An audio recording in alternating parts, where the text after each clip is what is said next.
Assalamualaikum warahmatullahi wabarakatuh. Perkenalkan, nama saya Nizma Farika. Saya siswi dari SMA Negeri 1 Panji, kelas 10-8. Di sini saya akan menjelaskan tentang tenaga endogen.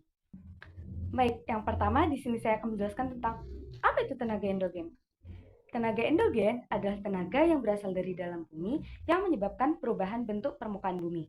Tenaga ini bersifat konstruktif atau membangun karena dapat membentuk gunung, pegunungan, dan dataran tinggi.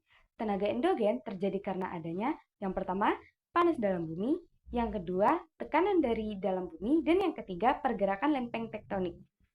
Baik, selanjutnya saya akan menjelaskan tentang macam-macam tenaga endogen. Yang pertama ada tektonisme. Tektonisme adalah pergerakan dan perubahan letak lapisan kulit bumi akibat tenaga dari dalam bumi. Tektonisme dibagi menjadi dua. Yang pertama, orogenesa, proses pembentukan pegunungan dalam waktu relatif cepat dan wilayah sempit. Contohnya, pegunungan Himalaya terbentuk akibat tumbukan lempeng India dan Eurasia.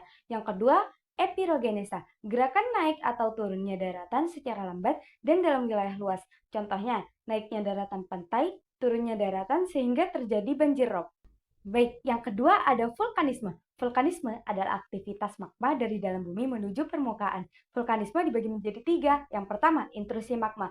Magma tidak sampai ke permukaan bumi. Bentuknya batolit, lakolit, sil, dan dike. Yang kedua, ekstrusi magma. Magma keluar ke permukaan bumi atau letusan gunung api. Contoh gunung api di Indonesia. Yang pertama, Gunung Merapi. Yang kedua, Gunung Krakatau. Indonesia memiliki banyak gunung api karena berada di wilayah cincin api Pasifik atau biasa disebut Ring of Fire. Dan yang ketiga atau yang terakhir, fenomena lain, mata air panas, fumarole, dan geyser, seperti yang terdapat di Cisolo, Jawa Barat. Baik, yang ketiga ada seisme atau gempa bumi. Seisme adalah getaran di permukaan bumi akibat pelepasan energi dari dalam bumi.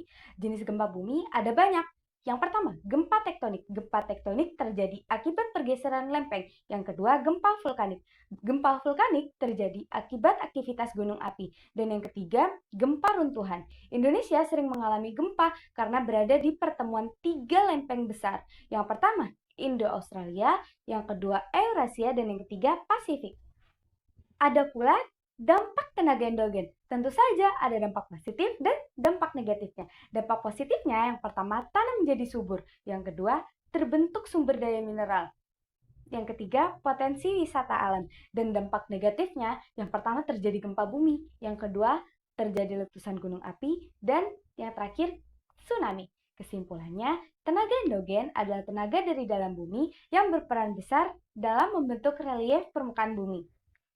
Sekian penjelasan dari saya tentang tenaga endogen. Di video selanjutnya, saya akan menjelaskan tentang tenaga eksogen. Terima kasih sudah menonton. Semoga video ini bermanfaat. Wassalamualaikum warahmatullahi wabarakatuh.